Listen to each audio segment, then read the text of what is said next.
Okay, Coach Chat 6. And today we're going to talk about injuries and lifting and all things working with and around them. So I think I want to broach it with, it's a topic that people kind of stigmatize, don't you reckon? Yeah, 100%. Like, if someone's injured, there's a reason and there's always something to blame, and it was because your coach is crap or your program's shit or you don't know how to lift something or you're doing it wrong or your technique's crap and you need to have a straight back when you deadlift, or you know what I'm saying? Yeah. But I mean, what for someone who's a high level athlete as yourself and a coach, why do you think injuries might occur in a sport such as powerlifting? I believe they're honestly inevitable. I think we've discussed this before. They're going to happen all the time. External factors are going to play a role. Yeah. Heaps of different things. It can just be, tissues are too stretched at some point and you're not feeling it, and then it just goes. Then it's kind of working around it, working with it. Yeah. How to do that. Yeah. So I guess the blame game needs to not happen, number one, because it's not anybody's fault. But there are, I guess, risk factors that we could, say, and external factors are number one. Yeah, I think a lot of people don't realise too, the body is resilient as fuck. Yeah. It can go through a lot before something's going to happen. Definitely. And when something's happened, it's generally completely unexpected. Yeah. It's just something that will just happen, and then we just need to find a way to, I guess, just make it better, whether that be movement or the external things that people aren't acknowledging at the time. Definitely. People don't like to acknowledge that the external things outside of training aren't going to plan. Or life in general. Yeah, it's hard to acknowledge it because you don't think it's going to affect it as much, or it can make you injured, but it definitely can. Well, it's just us as humans, right? Small business owners suffer burnout a lot, and it's taken me many years to be able to self-reflect really quickly that I'm at that brink. And it's the same with athletes. 100%. There's only so long you can keep pushing for before your body goes, I'd like to stop now. Yeah, and then it's, from a coaching point of view, it's like understanding the athlete that you're working with once they get injured. Or generate niggles or something like that. Is this happening in a particular week of a block? Am I just pushing them 1 week too far? Yeah. And then it's this load just too much, even though the load could be less than what they're hitting. They need that week to dial back a little bit earlier. Yeah, I think a big factor too is education and understanding what the difference between an actual injury is and a niggle. Yeah. Do you know what I mean? For instance, I'll bring up your pec. It would be very easy to feel like that was a tear, or do you know what I mean? Feeling it go, or whatever. But it's really hard to actually really tear a muscle in powerlifting. Do you know what I mean? And that's where tearing a bicep is a great example. If you're a natty lifter, it's pretty hard to tear a bicep deadlifting, but that's an education point of view and understanding the differences in what an injury per se is. Yeah, difference between a strain and a tear. Yeah. I mean, and I guess that's also personal opinion on what an injury is. So for someone who for some people might be okay with having niggles after training. Yeah. Whereas another lifter might not be okay with that. Yeah, that's just how someone's going to deal with it. Yeah. I myself, I'm quite used to it. Yeah. I suffer things quite frequently, and I've just learnt to deal with it. But I know how to work around things and make them better, and also just how to stress and expose a tissue that I've obviously come into an issue with. Yeah. In a way that makes me able to train through something all the time. Yeah, and I think understanding what load management really is a big thing. So, and that's where it's really, I think it might be hard for a coach or an athlete in a sport where you need to express strength to be able to understand that you could still express strength even though you may not have had the best prep of your life due to niggles and injuries. Yeah. Do you know what I mean? Yeah, so like load management it's completely different. Like we can stress a tissue so many different ways through tempos, for example. You know, you can strip the load and just tempo and just really stress the tissue that or expose the tissue that you've generated some kind of tear or niggle or strain in, and just keep being able to work through it. Definitely. Take it through the same movement you did it. Yeah. For example, my pec, I benched 70 kilos with like a 5 count eccentric for a couple of weeks. And within 2 weeks I was benching 170 again. Yeah, but there's not many people around who can self-reflect or know that that's how they respond to injuries. Yeah. That's the thing, and that's where you once you've dealt with it so much yourself from an athlete and a coach's perspective, it gets easier over time because you know what you respond to. Yeah.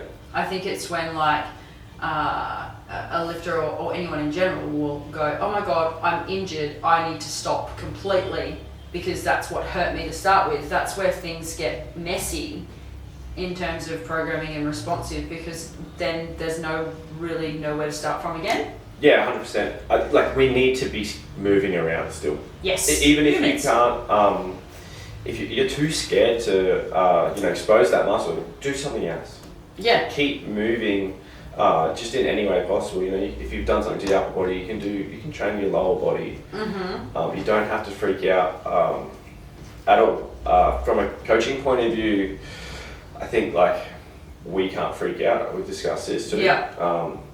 We don't generally, because we're used to working with people with rehab and stuff all the time. So I know I don't freak out because I know what I've been through myself, and I know that at the end of the day it always just gets better.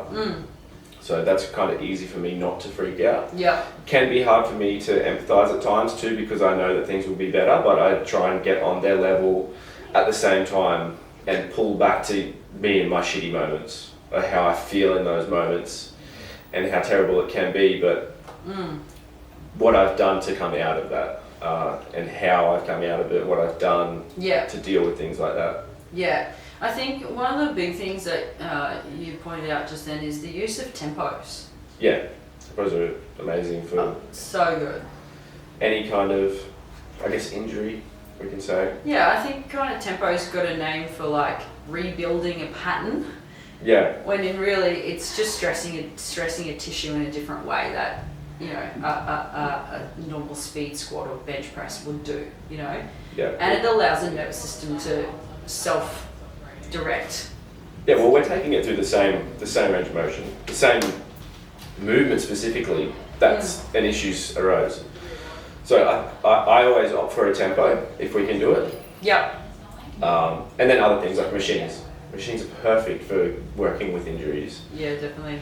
Like without the bench press, the tempo that I did, I also used the machine chest press and just slammed my pec. Yeah. Sounds like good, really. Yeah, your pec is a classic story though. So like, just did a big training cycle, moved house. Yeah. Came in and trained at 10 o'clock at night, self-unracked. Yeah. Hurt the pec. Hurt the pec. So that's like the perfect storm for how something might happen in a powerlifting specific way. Oh, it's like, we can talk about my adductor too. Like, everything, it all happened in training. The injuries happened in training, obviously, because that's where I'm pushing my hardest or going to the next level of, stressing my body. But like, when I did my adductor, I just got out of a 6-year relationship. Yeah. I just fucking moved all the way to Brisbane.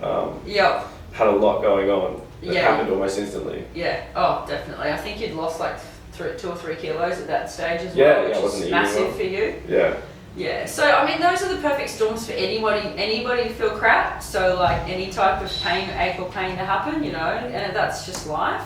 And that's where load management can come in, and really using RPE to the benefits that system of programming really has. Yeah. And that's the athlete knowing themselves to be able to load manage at that time based on the external factors that are around them.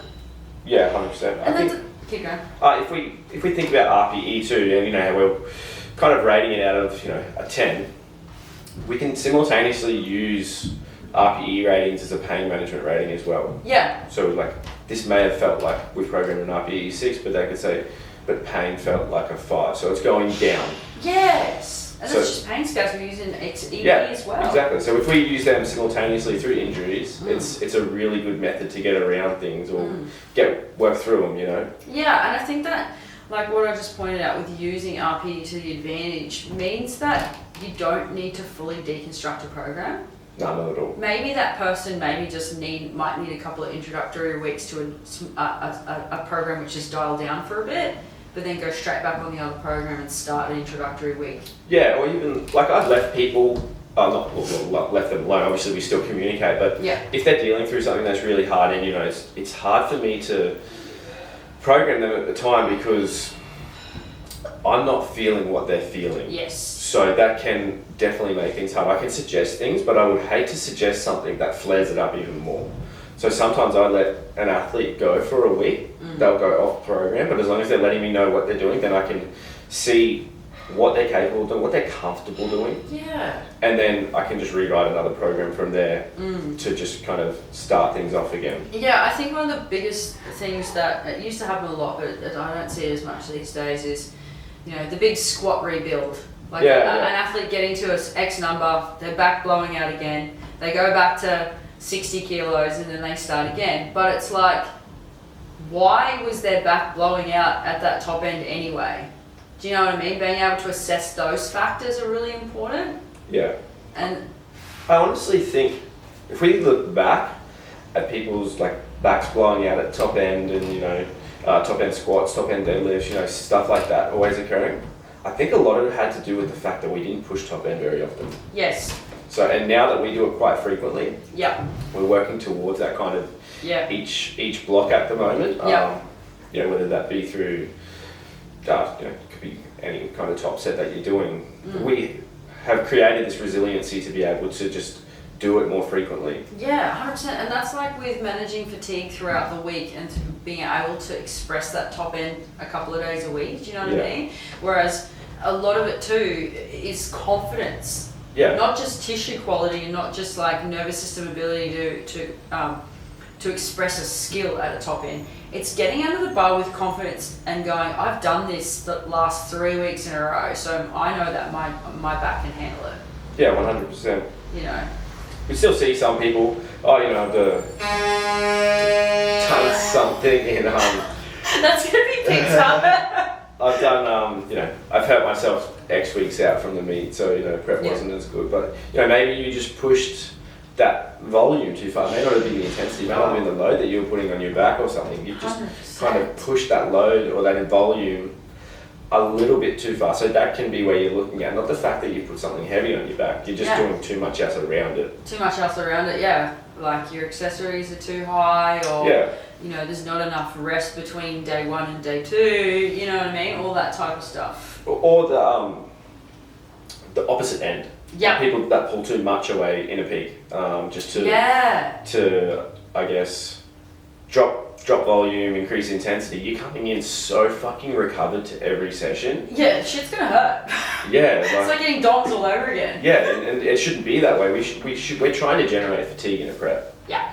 We're trying to push the fatigue levels of the system as like almost to the end. Yeah. So when you come in, super recovered to hit like a PR in training, things can just go wrong. Yeah. Because you're just not used to it. But okay, let's go. Huh? What'd you say? They're just not ready. Yeah, exactly. Let's go to working. So one thing I've written on the board over there is working with injuries, not around injuries. And I think that what my point with that one is I could go to your pec. Yes, you're working around it, but you're working with it in a way that you could still get enough volume through that joint angle. Yeah, 100%. I think that's a really good thing to think about from a programming perspective as a coach, that stripping, like let's just say someone hurts themselves benching, they need to bench. Yeah, 100%. And then machines. Whether we reduce the frequency of the bench that they were doing. Mm-hmm. So we do have enough recoverability and that injury that's occurred doesn't flare up as much, we need to expose the tissue, obviously, which I've said a number of times.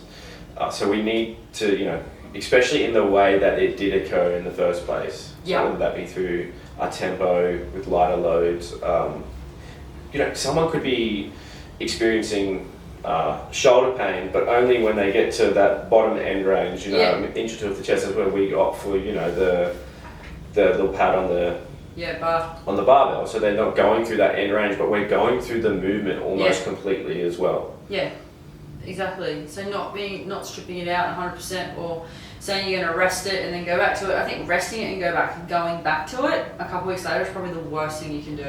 Yeah. Especially for a sport that's so repetitive like powerlifting. Yeah, 100%. Because there's a massive skill component involved, and I had a conversation with someone last night about your training, and I said Steve will hit the same number over and over and over again as skill. Yeah. To complete that skill, and it's when you can't complete that skill, which might just be 60 kilos on the bar, that your body will go, I'm not used to this, I don't really like it. Do you know what I'm saying? Yeah, for sure. Yeah, lower backs are a great example of that as well, because the more you don't use your lower back, the more that you lose your lower back in general, in terms of being able to flex, extend, move, load, erector strength, all that jazz. It diminishes quite quickly. So I think it's really important that, if you are experiencing, niggles and stuff in a sport like powerlifting, that you figure out what the contributing factors are to it, if it's volume, if it's intensity, frequency, or recoverability, and have ways to improve those things, But from an athlete perspective, when you're dealing with injuries, talk about the mental side. Oh, it's hard. I reckon it would be, yeah. It's not easy. We put so much time, so much effort into training. We're training for one day specifically, so it obviously what happens in training happens in training. And you generally don't see very many people get injured on the platform. Yeah. It all happens in training, so it can be demoralizing, not being able to do anything. But it's just finding a way to be positive about it. We've got an injury at the moment, or we're dealing with niggles, but we're also the strongest we've ever been. Yeah. Okay, so take the positives away from it.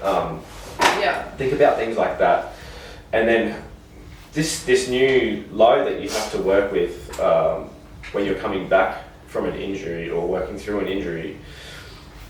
You used to feel great when you were lifting those loads. Now you're doing it while you're injured.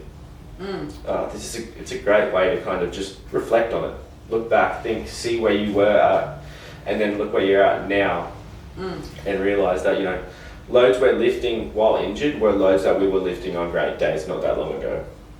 So you've gotten stronger. There's positives through everything. Muscle tissue gets stronger through injury too when it recovers, when it repairs. That's just how it has been forever. That's how the human body works, and it is resilient. I guess for myself, I feel like shit for 5 minutes, and then I get back out and go again. And I think a good thing to remember too, and this is the education part, is the self-talk around. I guess it's understanding that muscle tissue or joint tissue structure doesn't equal function, and that's a big thing to remember as an athlete. Yeah. That just because your shoulder hurts doesn't mean there's something wrong with it structurally. Yeah, 100%. I mean, having a rod in your arm is a great example. It doesn't mean that there's something wrong. It really just means that, as we went to before, your volume might be too high, or your volume might not be enough, or you might be benching too many days in a row, or you might not be benching enough. Do you know what I mean? Yeah, and everyone's different. Yeah. Obviously we start to realise that more and more the more people that we work with, that everyone is so different in what they can handle. I've got people that I coach, the same weight classes that are just the program's so different, it's ridiculous. What they can handle intensity and volume wise is just I understand this really. And the thing that people need to realise is, until you reach these roadblocks, you won't know how much you can and can't handle. Yeah. That's a big thing. You know, like, if you got to an end of a block and something hurt, okay, assess it. What can be changed? You know, may have needed to pull back a week and stuff, but you don't know until you get there. Yeah. What also went well? Yeah. Like there's, you know, you can have niggles, injuries, pains. You know, things might feel shitty throughout a specific movement, but I guarantee there's something going well at the same time. Yeah. But these shitty feelings will always outweigh the good feelings. Yeah. So what, last year when you hurt your adductor, weren't you hitting bench PRs? And this year when you hurt your pec, wasn't your squats going through the roof? Yeah, there's always something going well, but I don't, like, I'm not thinking about that. I think when I did my adductor, yeah, my bench was going quite well. Actually, my deadlift was going really well because I couldn't feel it when I was deadlifting. Yeah, right. But I couldn't squat. Yeah. So obviously my deadlift's going to go phenomenal if I can't squat. Yeah. Yeah, that's true actually. Yeah. Of anybody who's doing deadlifts and squats, quite similar. Yeah. But yeah, and I think going back to like the programming thing and just being an athlete in general, if the aim of the game for you is to lift recreationally and then, you know, you're not pushing your body to the end of the limits. But sport in general, if you know, powerlifting is becoming more and more of a classified sport. Yeah. And you know, there's stigmas around each sport. So like tearing hamstrings in sprinting. Yeah. Super common. That doesn't mean there's anything wrong with their program. Yeah. That doesn't mean that their coach is shit. Doesn't mean that they're running terribly either. No, not at all. So the stigma around that in powerlifting, like there's something wrong, or you need to change the whole thing, or you should never work, you should always be pain-free. In my mind, I'm not saying it's okay to be injured, but what I am saying is if you're pushing yourself to the limit, and your goal is to be as humanly strong as possible to win, it's going to happen. Yeah, it's inevitable. You will not find a way around it. There's going to be roadblocks everywhere. We can't really work around it. You can't bulletproof anything. No, bulletproof program, 101. No, it just won't happen. Not if you want to be the best and you're striving to be the best. You're going to run into some sort of issue at some stage. And it is hard. It's going to be hard mentally. Your body's going to find a way to compensate in other ways, which may make other things start to flare up too. Yeah. That which can be really hard then, because now you feel like you've got two injuries, which can be even more frustrating. But just understanding that, I think for me, is just realizing that knowing eventually it does kind of go away. We forget about it because things start moving well again. Yeah. Until the next one. And then the next one happens and we're back in this fucking hole. Feel like crap again. It's just a repetitive cycle. Yeah. One eternity later. Okay, so like, in general for athletes and for coaches to understand, like with niggles and stuff, you know, or injuries, what are some pain management strategies that you've used in the past that you've felt that's like helped? I guess moving around. Yeah. 100%. That's the biggest thing. If I, like even now, I notice that when I do develop some kind of niggles or injuries, it's because I'm not moving enough throughout the day. So, I make sure that I'm taking my dog for a walk every day at the moment. No matter what fucking time. So not enough steps. Yeah, not enough steps. Moving, yeah, literally just moving around. And I don't mean in the gym and training, I mean actually moving, just getting moving. your steps in. Yeah. The small things, hydration. It's a big thing too. That's going to make your performance output so much better as well. Your nutrition, like all these things. Sleep. Yeah, sleep. All these things, all these external things that are also going to assist in your performance. Yeah. Assist in managing pain because they will, they'll bring the level of I guess how this pain can be brought forward down, like dramatically, just by doing the little things outside of training. Yeah, getting your steps in is massive. Hey. Yeah, it's huge. It's honestly huge. Yeah, from a mental health perspective, and also from a moving your body perspective, because powerlifting is like very repetitive in the same ways. So if you get some type of, they talk about movement variability. Walking is a great example. Walking's great. Walking, swimming, great examples of that's movement variability right there. Like if I can't swim, but yeah. I can imagine you swimming. For some reason, I want to swim like you talk. Yeah, walking is a great one. Yeah. Bike riding bike, anything like that. That's all forms of getting your heart rate and your breathing up, which is what the whole PRI stuff is all about, with getting more movement through the system. Yeah, 100%. Yeah.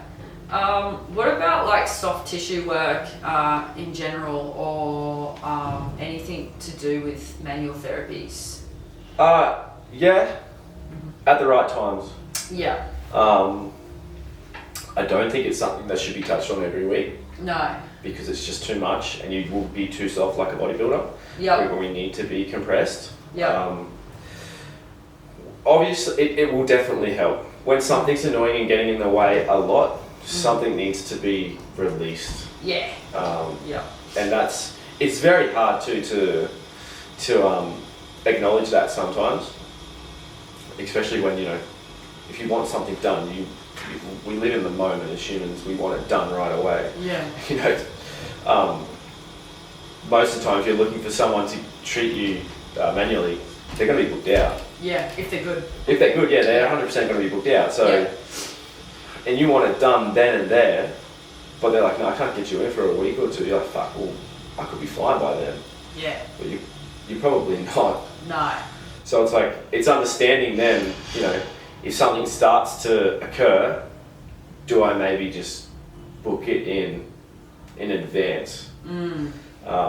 Manual therapy is a tricky one, because obviously myself, I like to be compressed. Yeah. I've one of my girls who's a big bench presser too. If she gets her shoulders or anything done, goes to shit every time, and that's not because it's not because she doesn't like it. It's just because it just makes her feel not compressed. Yeah. But I had to get my adductor treated, my pec. Yep. That had to be done. Did I leave it too late? Maybe. Yep. Did it come good? Yes. So. Yeah. I don't know. Yeah, I mean, it's like anything, any strategy. You need to know what works for you. If you're a lifter and you perform really well with manual therapy, then do it. But if it doesn't make you feel good, then it's not working for you. Yeah, well, it could, it can help someone mentally as well. Oh, I get massages for my mental health. Yeah, yeah, exactly. If you feel like it's genuinely doing something, it's like a program. If you buy into something, it's probably going to work. Yeah, exactly. That's the placebo effect. Yeah. Which does work. Yeah, it's true. So we broached on a little bit before, but with really using RPE as a guide with injuries. So you said something about the pain management scale and using it as an RPE scale as well? Yeah, like simultaneously using them together. So let's just say if you've got a lifter who experiences a niggle mid-block, let's say maybe a knee pain or something mid-block, will you change the progression of the program, or will they work towards that RPE that suits them at that time? I generally won't change the progression of a program. I'll let them still work towards it, but I'll speak to them about being honest and also not pushing things like they had done in preceding weeks, because we now have a niggle that we're dealing with as well. And if that niggle's come up because of, however it came up or whatever factor arose, but they need to acknowledge that as well. So maybe it's not pushing past a certain load threshold or pushing past a certain pain threshold, because that one extra jump can be the one that just flares it back up. Exactly. And I think biomechanics is a big thing. There's a big camp that, as firm believers that biomechanics is due to injuries due to poor biomechanics, which is just another whole podcast in itself. But sometimes it's technical faults that lead to niggles, and the lifter just needs to work out that technical fault. Yeah. So changing the RPE won't change. No. This is where you might add a load cap. Yeah, a load cap. All right, I'll have a conversation. Let's go.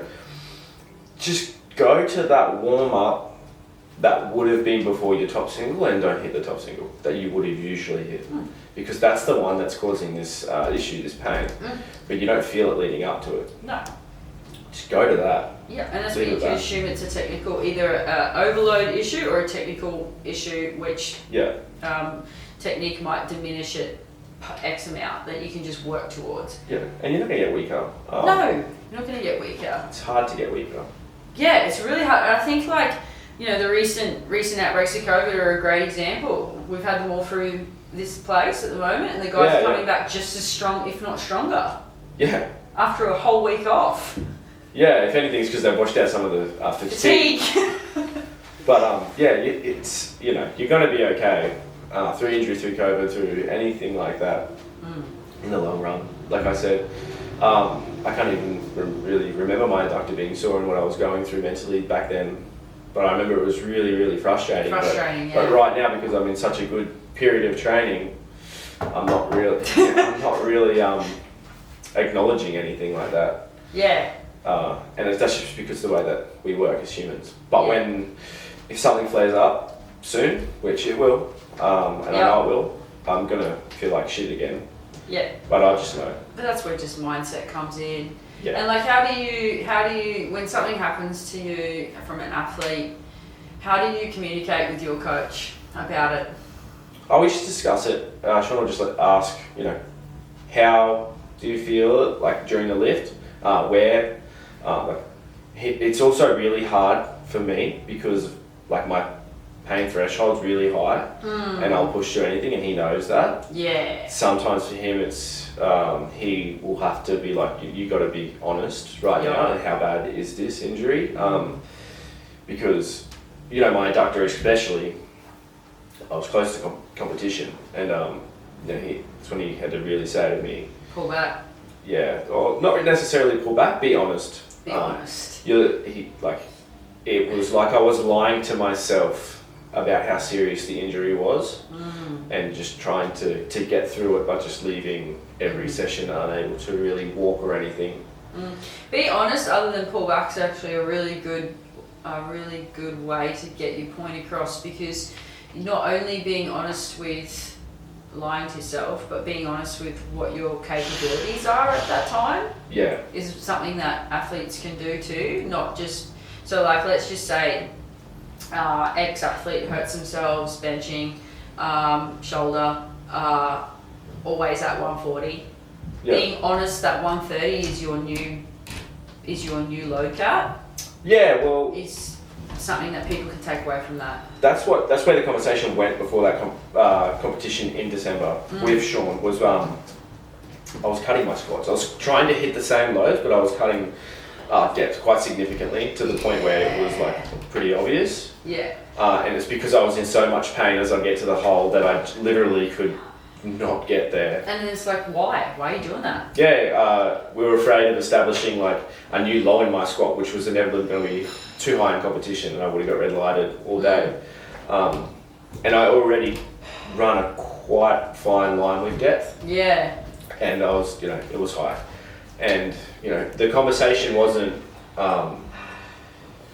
be honest with the injury. He kind of just said to me, I know you as a person and as an athlete, and I know you'll push through absolutely anything and just find a way to fucking do it. But if you aren't lifting to competition standard, what are you doing? Yeah, what are you doing? You're lying to yourself about this injury. Yep. And then, my response to him was, I think I said it before, I can understand where you're coming from as a coach, because I'm a coach as well, and I'll probably have the same conversations with athletes. Yeah. But as an athlete, I'm going to do what I can to prove you wrong and show you that I can do it. And I think I took that week, I was squatting 270 to 280 every week. And yeah. And I took 245 to depth and absolutely dunked it and didn't didn't add any more load because I could feel it, and I knew if I went up more, my adductor was going to go. Yeah. But that was, I think, 3 weeks out. Was that 3 weeks out? You only hit 245. Yeah, three weeks out. But I did 2 15-kilo jumps the weeks after that because that actually generated a lot of confidence, me hitting depth again. Yeah. Just dunking the shit out of it. Yeah.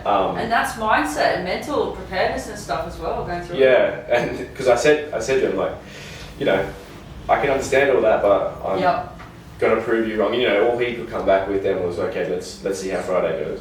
Because obviously we worked together for a very long time, and he knows me. You're gonna do it no matter what. Yeah, he could have tried to talk me out of it, but I was gonna do it. Yeah, and that's just the athlete in you though, and wanting to be as strong as possible. So, and that's okay because that's the relationship that you have between you and your coach. That your coach knows that no matter what, you're gonna still do it. It's not his job to go, no, I think you should, not do it. I'm gonna reset a whole program and blah blah blah because it's your choice. Yeah, exactly. Whereas there might be another athlete that goes, nah, I'm gonna rest this, and that's okay. Yeah, it's completely fine. Yeah, because it's their choice. Yep. But you could say it's probably maybe not the best thing to do, but it's your choice to do that. Yeah, 100%. Everyone's different. Every athlete's different. Some people are really scared when they feel something go, and they freak out. They think the worst thing's going to happen, and then there's other people like me who just will bench until their arm breaks. I don't think you're ever going to live that down, hey? No. But I think, like I said a couple of things before about pain scales, and we talked about that. I literally just had this conversation with one of my clients last night who keeps going around in circles with pain stuff and understanding pain sensitivity and understanding that structure doesn't equal function helps people to move through things a lot easier. So like you said before that you've got a really high pain threshold. What that means from a perspective of understanding pain is your 2 is someone else's 10. Yeah. And that's okay. So understanding that, and this is where you said that you struggle to empathize with that. I do too. Yeah. Because of pain thresholds as well. Like I would work through anything, but it's understanding that from a coaching perspective that they're not making it up. Yeah, 100%. They're not making it up. They are 100% experiencing pain. There isn't an answer. We don't know why. Don't blame yourself, even though you want to. And understanding that talking to them and communicating with them about pain scales and about pain management is far more productive than trying to rewrite a whole program and making them scared. Yeah, that's a really great and valid point. Is they're not making it up. They're not making it up. People aren't lying about paying to get out of training. They're paying you money. They want to train. They want to train. That's from a coach anyway. Yeah.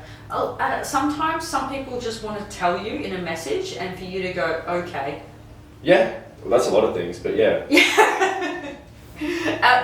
Since I started... Or even just, it's going to be okay, so we say back. Yeah, and I think it was really hard for me as graduating uni and being an EP because we're taught to fix things. Yeah. So I constantly wanted to fix people's problems, which sometimes was pain. And now working with athletes, it becomes more of a communication around it rather than let's fix it. Yeah. And I think that's a really important... And that doesn't mean I'm less of an EP or less of a coach. It just means that I'm understanding the variables that go through it. Do you know what I mean? Yeah, 100%. Right. The good thing is too, like doing EP and knowing how to fix things, is you can program it in now. You know how to do it and you know how to communicate. So you have the best of both worlds. Yeah, exactly. Yeah, exactly. But when you understand load management, it ain't that hard. No, it's not.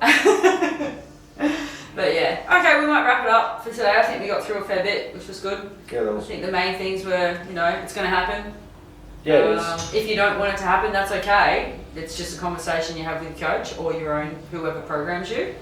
But if you're reaching the depth of your own physical capacity, sometimes things like that will happen, and it's just how you deal with it that probably gets the response that you want in the end. Yeah, just understanding that, sometimes you can't get away with things forever. We won't get away with things forever. Nah. Do what you can outside of the gym, yeah. Not just in the gym. There's only so many times a week you can hit 170 on bench 3 days a week.